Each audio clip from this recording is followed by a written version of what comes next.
He said it the way men say things they believe no one important will hear. Just a human.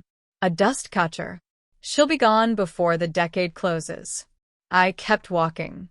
Both hands at my sides, tools in the left, keys in the right, the ring of them pressing cold into my palm. I did not stop. I did not turn around. I went back to the floor instead, back to the gold that was going dark in ways only I could read, back to the work that was eating me alive from the inside out, quietly, nightly, with no audience and no record and no name attached to any of it. He had no idea what was holding his throne together. He still doesn't. If you've ever kept something enormous completely to yourself, for someone who never thought to ask, stay with me. This story is for you. And if you want to be here when the next one begins, the subscribe button is waiting below. No obligation. Just an open door. The Aegis smells different at 3 in the morning. During the day, when the court moves through, when boots cross it without a second thought, when his people treat it like ground instead of what it actually is, the floor gives off something neutral. Managed. The smell of a thing performing its function without complaint. Alone, it opens up. Warm metal and something underneath it, older, the way a cast-iron skillet holds the memory of every fire it's ever sat in. I had been working this floor for 4 months, and I still stopped, sometimes, just to breathe it in. Not because it was pleasant, because it was honest. I set my kit down at the eastern edge and pulled on my gloves. The commission had come through a firm I'd worked with twice before. Structural preservation, pre-Civil War buildings, the kind of work that requires you to understand a structure's original intent before you decide what it needs now. I had rebuilt load-bearing walls in Natchez. I had stabilized a plaster ceiling in Memphis that was 3 weeks from taking out half a floor. I was not, by anyone's measure, a decorative restorer. But the Aegis wasn't a decorative problem. I'd understood that within the first week. The rust wasn't surface damage. It moved, not randomly, not with moisture or oxidation the way a normal surface would degrade. It moved with intention, pulling toward the center of the floor where the weight of the throne pressed down. I had taken samples, run my own analysis, twice, with equipment I drove to New Orleans to borrow from a materials lab that didn't ask questions. The results had no name in any preservation manual I had ever read. So I built one. Glossolda, gold dust suspended in a binding compound I'd spent 3 weeks developing, the consistency of heavy cream, applied by hand in thin passes with a brush I'd had since my 20s. The brush was a relic, badger hair, worn down to half its original length. The handle cracked along the grain in a way I'd never repaired because the crack made it easier to hold. The compound worked. That was what mattered. Where I applied it, the rust retreated. The gold came back, not restored exactly, more like recalled, like the floor remembered what it had been and chose to return. I had started calling that bright in my notes. When a section was holding, I wrote, bright. It was the most accurate word I had. I moved to a section near the dais steps and crouched low, bringing the lamp with me. The rust had spread 2 inches since Tuesday. I could see it in the way the gold sat flat instead of catching the light, a dullness that read, to anyone who wasn't looking for it, like shadow. To me it read like a countdown. I opened the kit. The tools inside were arranged the way I had arranged them since my first week on a preservation site, 20 years ago. Largest to smallest, left to right, each in its sleeve. My hands went to the third from the right without looking, a pick with a fine ceramic tip, the kind a dentist might use, repurposed for something its manufacturer had never imagined. I began at the edge of the affected section and worked inward, clearing the surface for the glosol to pass. I was precise. I am always precise. What I am not, working alone at 3 in the morning on a floor that is killing me by degrees, is detached. He had come through at 9:30 that evening. Court business, a visiting official from somewhere north, one of those arrangements that happens in rooms I am not invited to and documented in records I will never read. I had been in the corridor adjacent, cataloging a new section of damage I'd found along the western edge. I heard them before I saw them.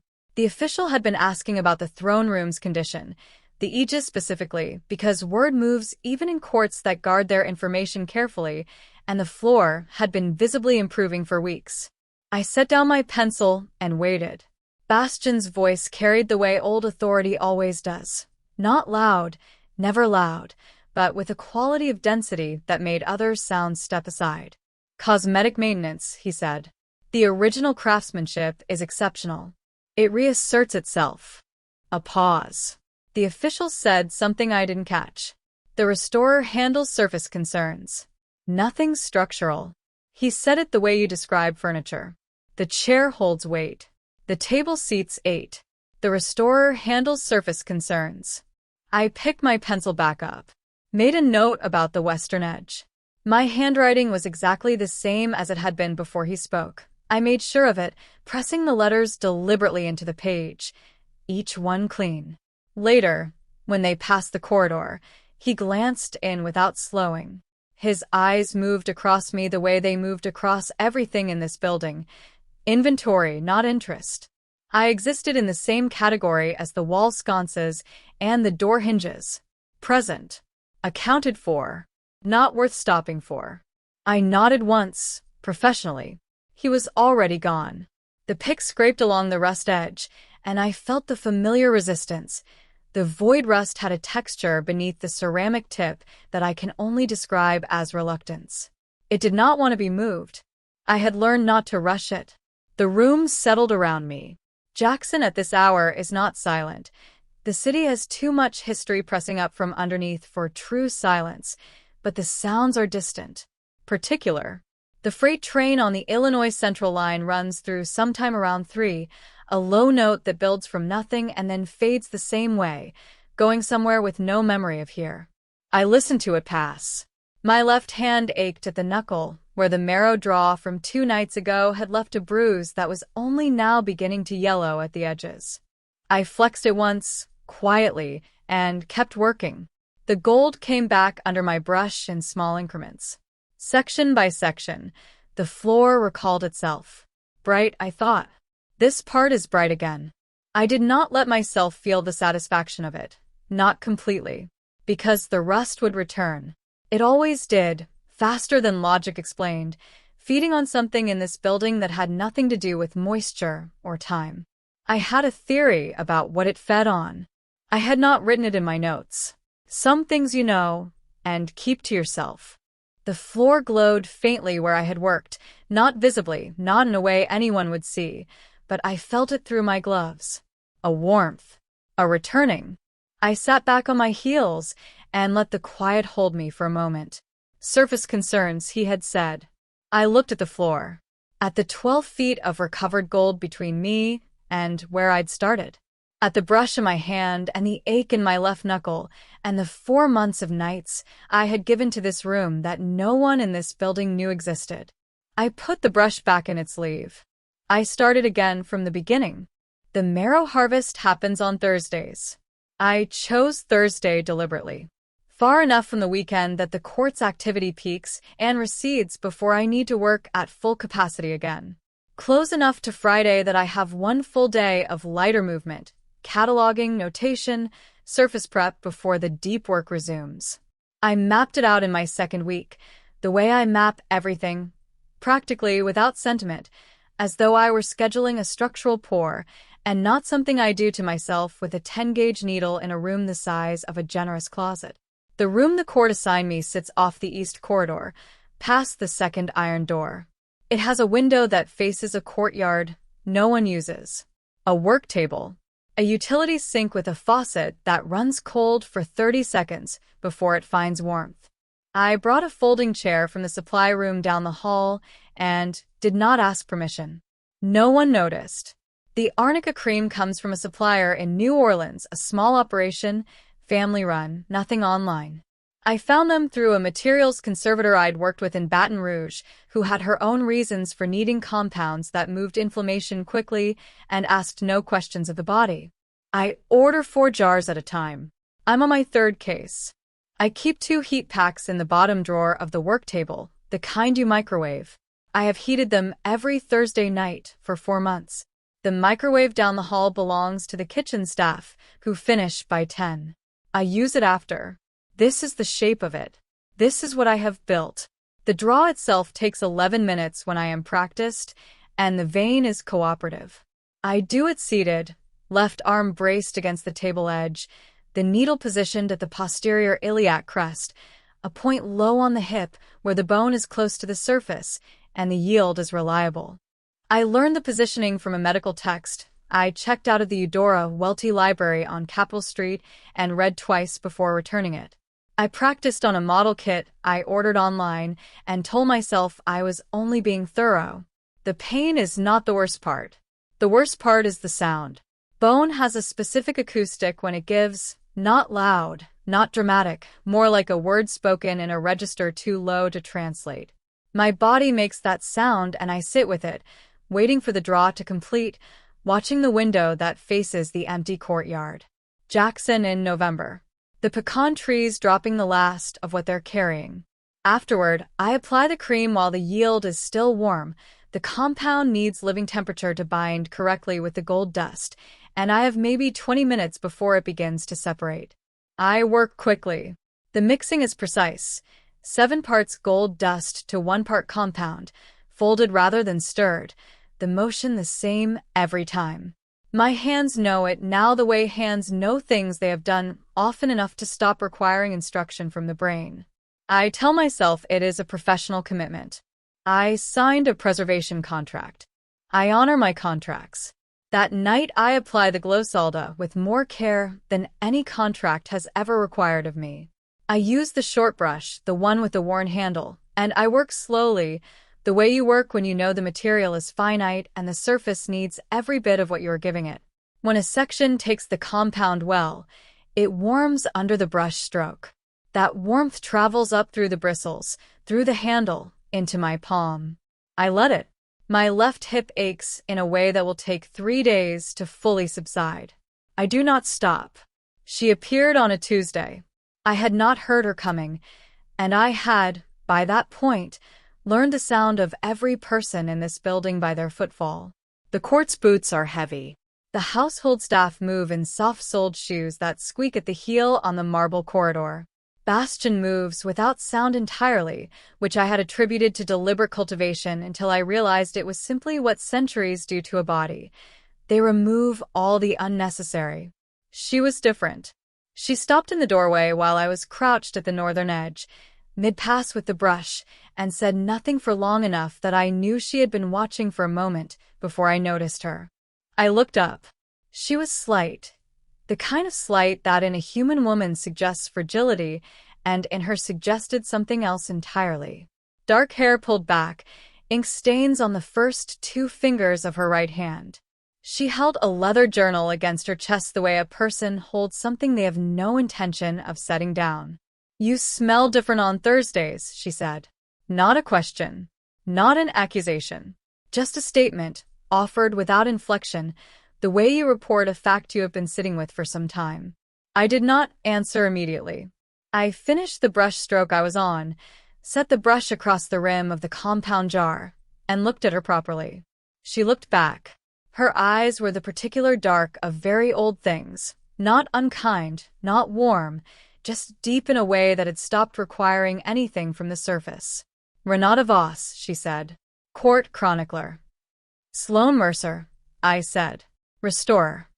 She nodded once, as though this confirmed something she had already recorded. Then she turned and walked back down the corridor the way she had come, the journal still against her chest, her footfall entirely without sound. I stayed where I was for a moment. "You smell different on Thursdays." I set it aside. I am good at setting things aside.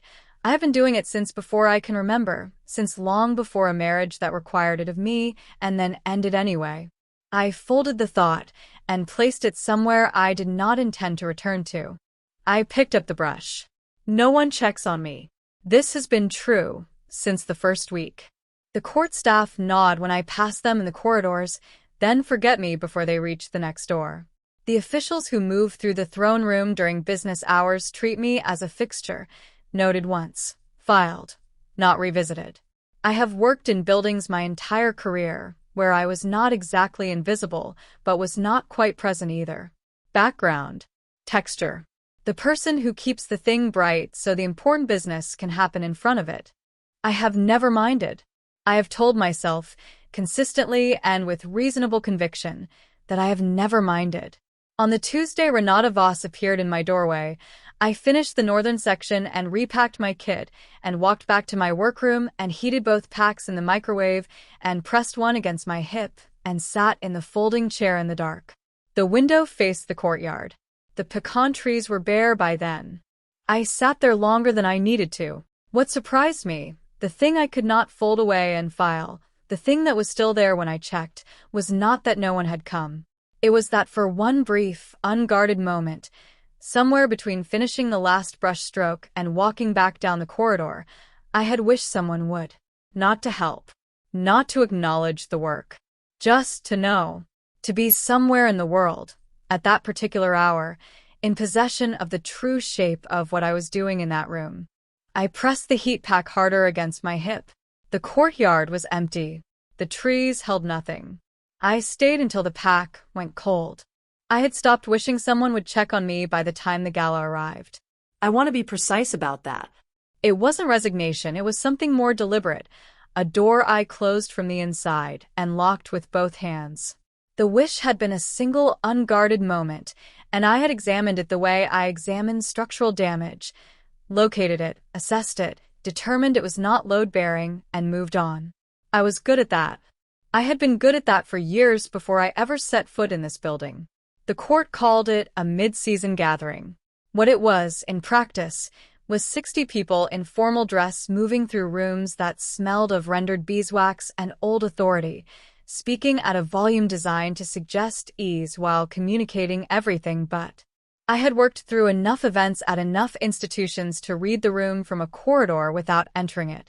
Power assembles like this and calls it pleasure, and the people inside it believe that completely, which is the most interesting thing about power. I was in the corridor adjacent to the main hall, cataloging a new section of damage along the western arch. The arched doorway between us was open. I was not hiding. The voices carried. For the first hour, it was background, the rhythm of formal conversation, the particular frequency of people performing comfort at each other. I cataloged. I made notes.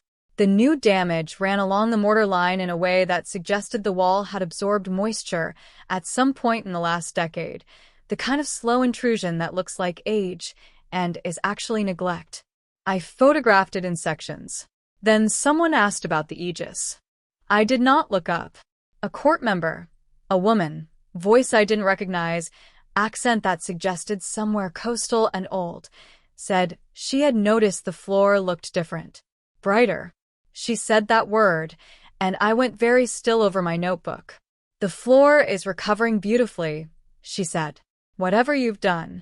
I kept my pencil on the page. Bastian's answer came without a pause. Not a half-second of consideration, not a glance toward the corridor where his restorer was working 12 feet away. He said, "The original craftsman understood materials in ways that modern work rarely matches. The Aegis reasserts its own integrity over time. It always has." A murmur of appreciation moved through the room. Someone said, "Remarkable." I looked down at the line I had drawn in my notebook. It was too long. I had pressed through it without noticing, the pencil going past the measurement I'd been recording. I turned the page. The floor reasserts its own integrity. I wrote that down, not because I needed to. I wrote it because my hand needed somewhere to go.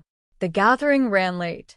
I finished the western arch by 11 and packed the camera and notebook and moved to the throne room to begin the night's main work because the rust did not pause for court events and neither did I. I was mid-pass on the eastern quadrant when they began to filter out. Voices in the corridor, the shuffle of heavy coats, the sound of a building releasing its held breath after a long evening. I worked. The compound was behaving well, taking to the gold and clean, even passes that left the section warming steadily behind the brush. I did not hear him until I was already in the hall. I had finished the eastern section and was walking back to my workroom for the second compound batch when we met at the corridor junction, both of us surprised, Neither of us prepared for the other. He was moving from the main hall toward the private wing, still in his formal whites, the pearl brooch catching the low corridor light.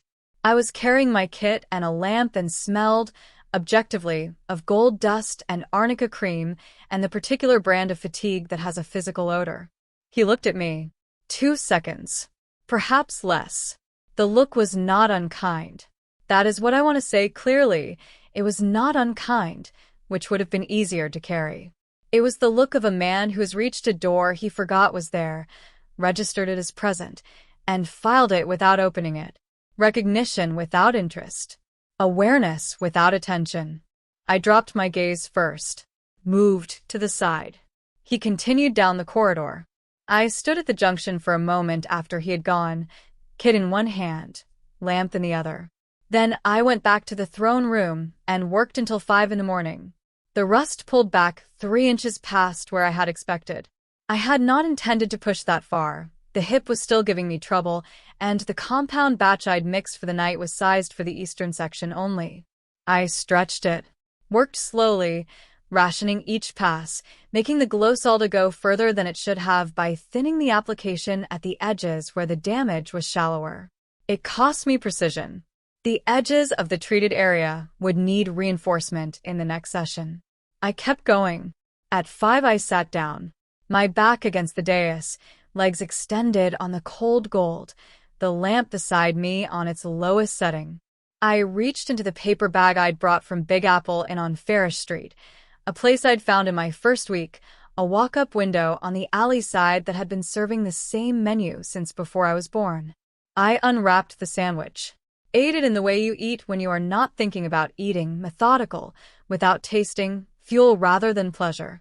Jackson holds its secrets the way the Delta holds water, close to the surface, dark and patient. There are others in this city who have stumbled into rooms they were not meant to understand.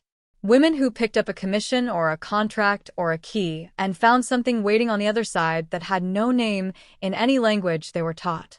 We don't compare notes. We don't need to.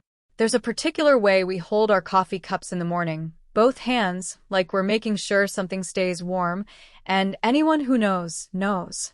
I finished the sandwich. The floor in front of me held the faint warmth of where I'd worked, not visible, not dramatic, just a quality of the gold different from the sections I hadn't reached yet. Alive. Returning to itself. Bright, I thought. That part is bright. I did not cry. I want that on record. I did not cry, because crying would have required me to name what was happening in my chest, and I had decided, years before this building and this floor, and this man who looked at me like a door he had already catalogued, that naming things gave them dimensions you then had to live inside. The floor glowed. I ate the last of the sandwich.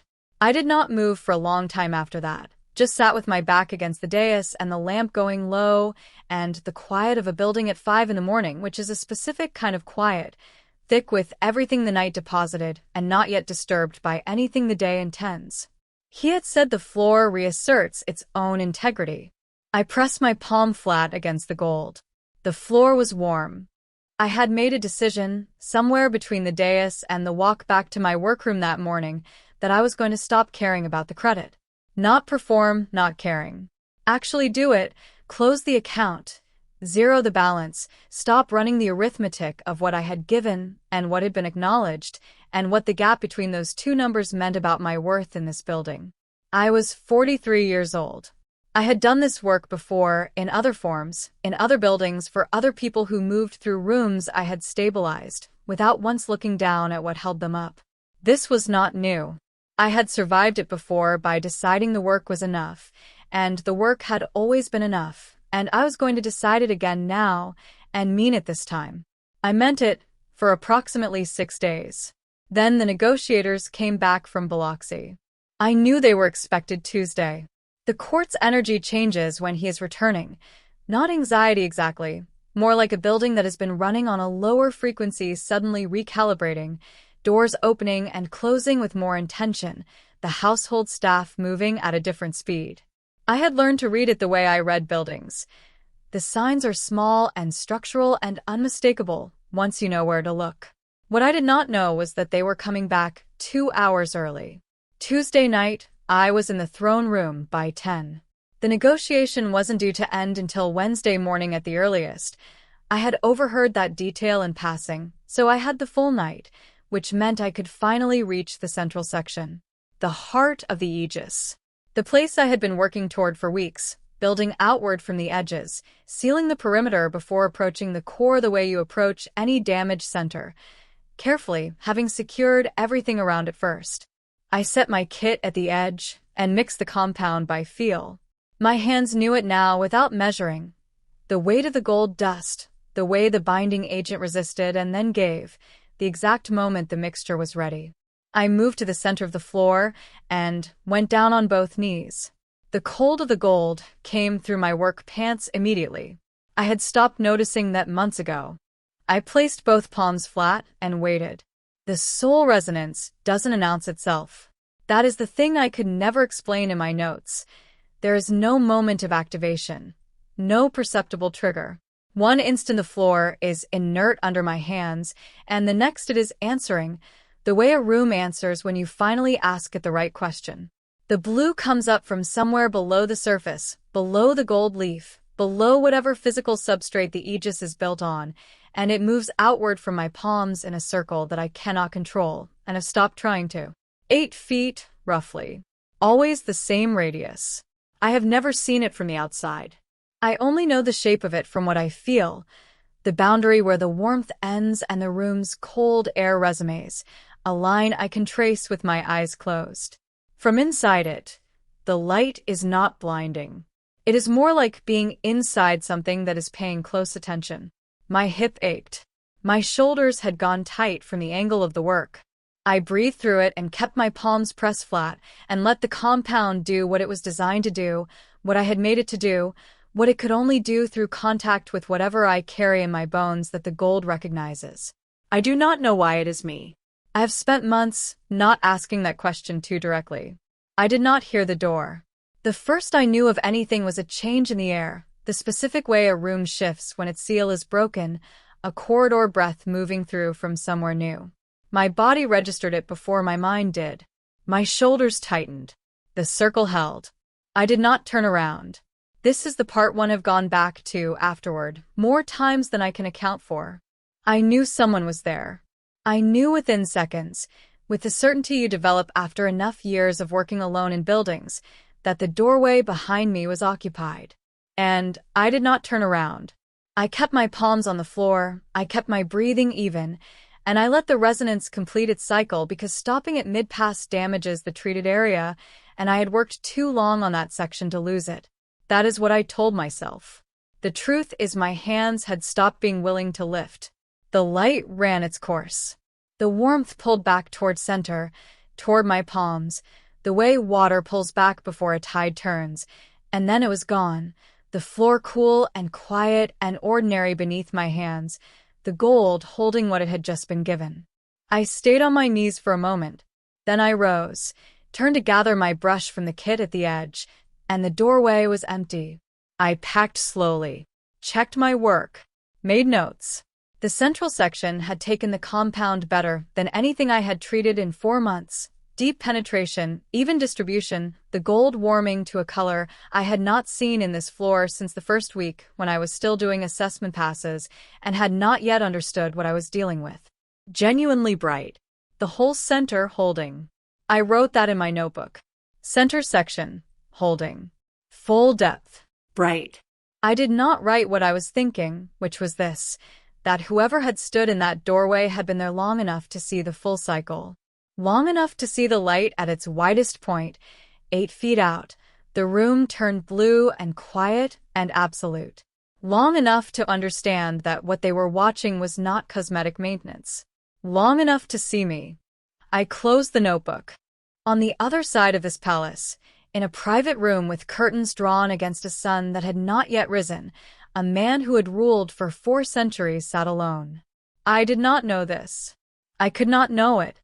But I have thought about it since, what it costs to be wrong about something for a very long time, and to know, in the space of a single doorway, that you have been wrong, and to have no immediate way to address the knowledge except to carry it through the remainder of the night.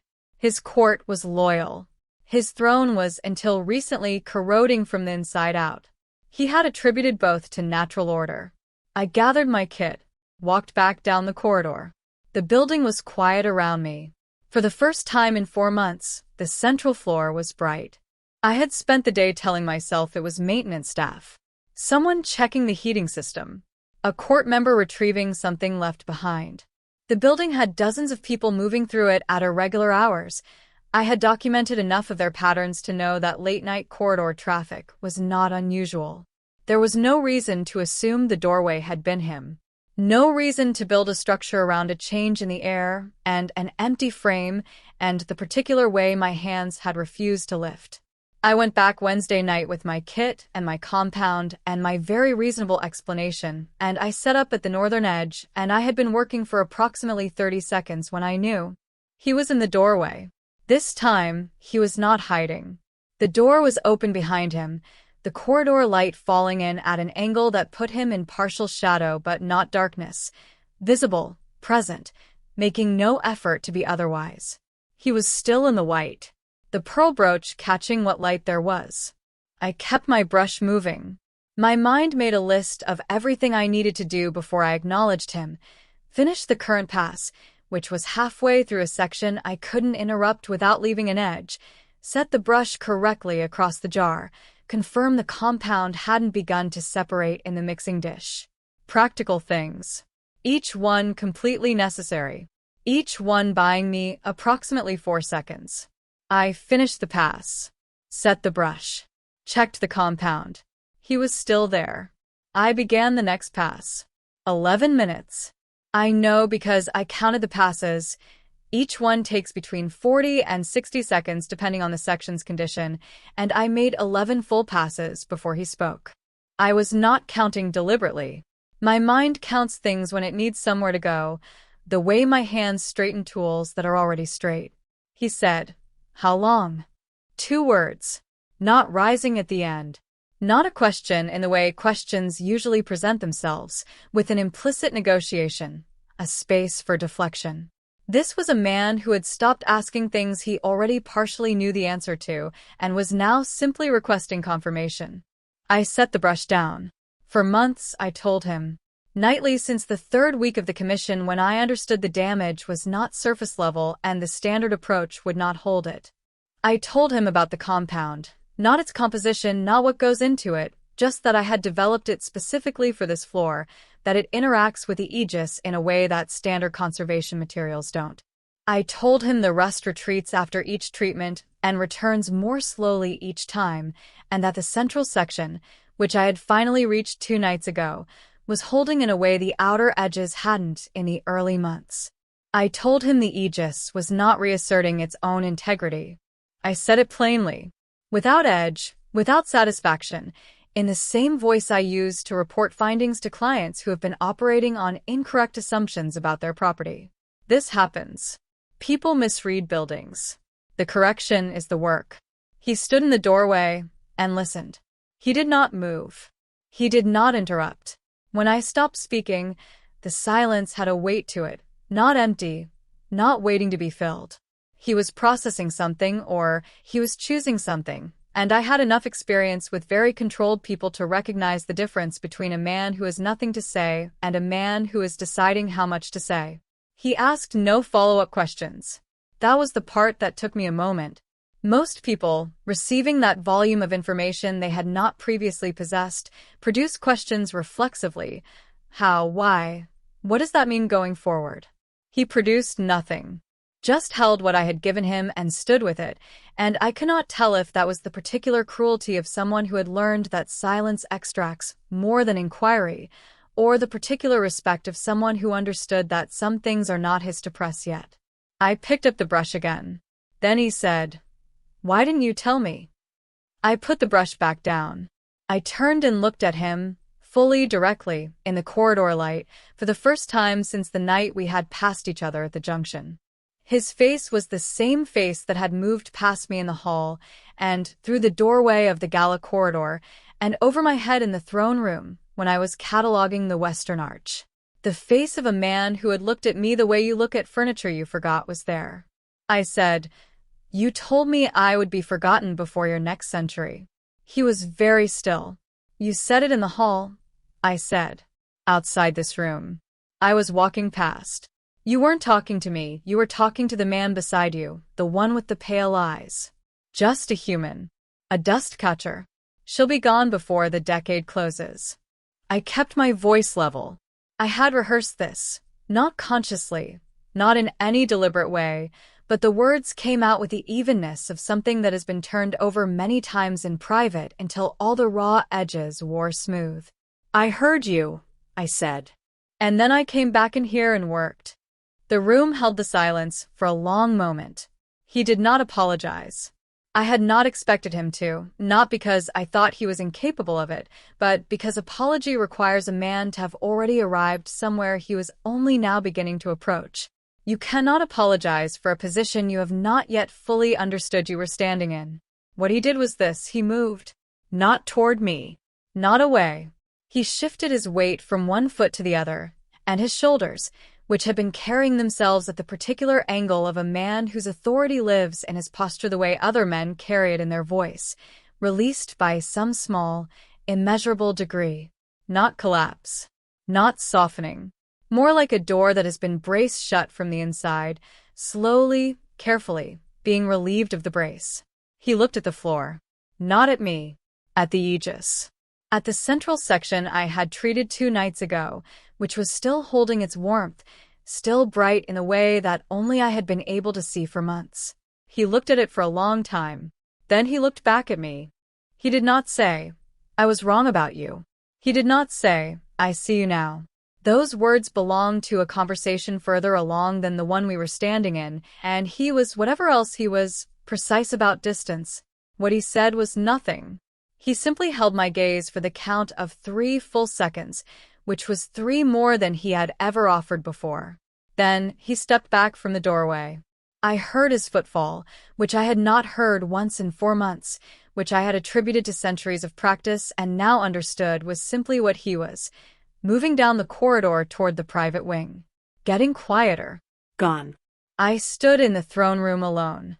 My hands were completely still at my sides. I did not move for a long time. 3 days is not a long time to change your mind about what a word means. I have been thinking about that. About how long it takes for something to shift its meaning so completely that you cannot remember using it the old way, cannot remember what you thought you meant by it before the new meaning arrived, and made the old one look like a placeholder, a word you were keeping warm for a definition you hadn't found yet.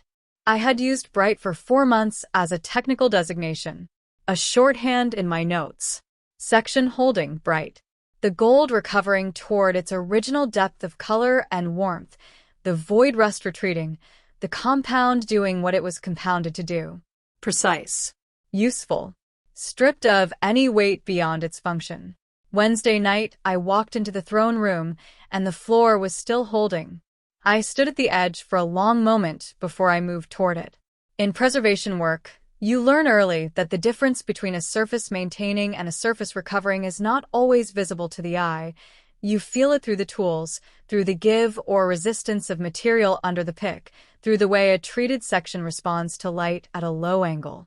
I crouched at the eastern boundary of a central section, the area I had treated the week before and reinforced twice since, and I pressed my palm flat. The warmth came back immediately. Not the manufactured warmth of the glossalda, which fades within hours of application. Something underneath that. Held. Like a room that has been heated for long enough that the walls themselves are warm, not just the air. I lifted my palm, Pressed it down again. still there.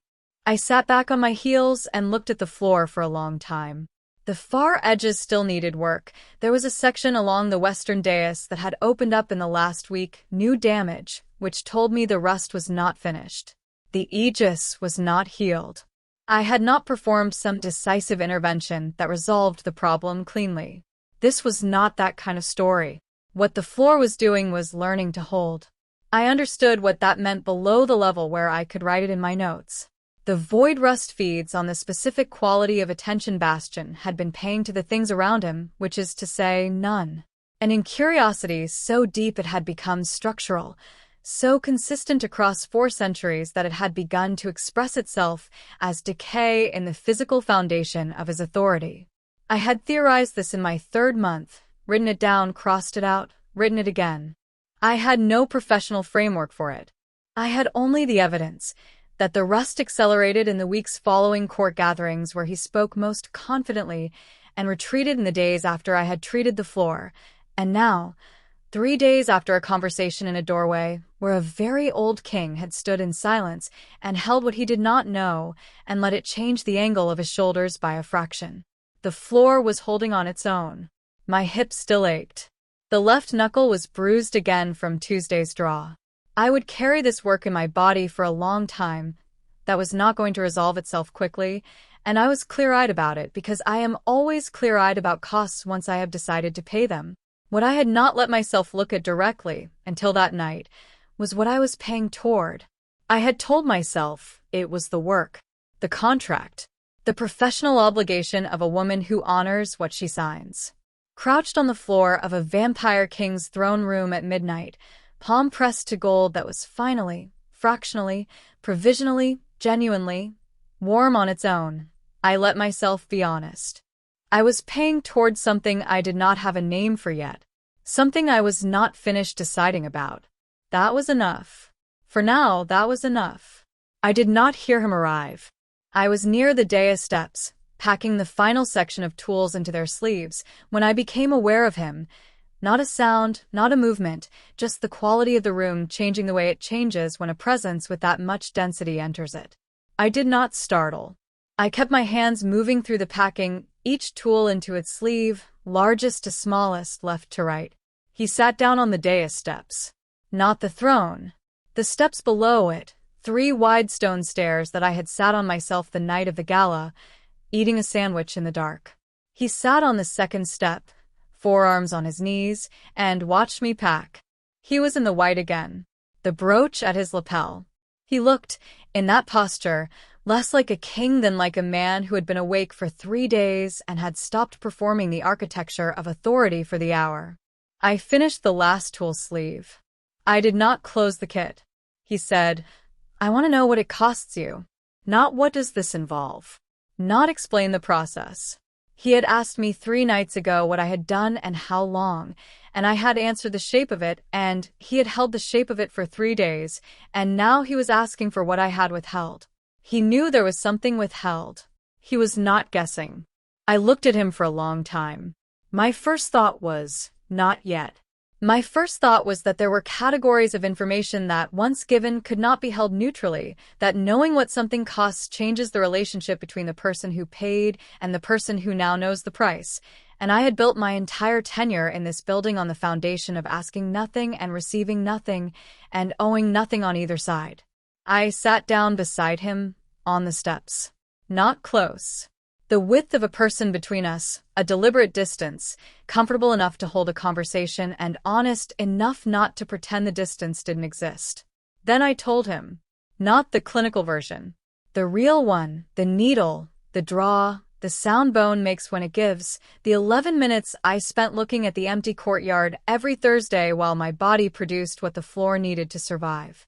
The arnica cream, the heat packs, the way the marrow bruises take 3 days to yellow and another 4 to go. The compound ratios. The 20-minute window. All of it. He did not move while I spoke. Did not interrupt. His eyes were on the floor in front of us, on the central section, warm and holding, the gold at a depth of color I had not seen in this floor until this week. When I finished, the room was very quiet. The building had settled into the particular stillness of almost dawn, that interval when Jackson goes, so still you can hear the air itself deciding to move. The smell of the Aegis was warm around us, metal and age, and something that was neither, the particular honest smell of a thing that has been kept. He said nothing for a long moment. Then, without turning his head, "You did all of this and asked for nothing." It was not a question either. It was a man arriving, finally, at the correct coordinates, not with celebration, not with apology, with the specific weight of someone who has just understood the full dimension of what he was standing in the middle of. I looked at the floor, at the gold, quiet and warm, holding what I had given it, and now beginning, slowly, incrementally, genuinely, to hold on its own. I asked for the contract rate, I said. He made a sound that was not quite a laugh. Low. Brief. The sound of a very old man encountering something that did not fit any category he had prepared. The floor glowed between us, gold and still. Bright. If something in this story settled somewhere it's not supposed to settle, if you recognized her even a little, you're not alone in that. There are women here who feel the same way.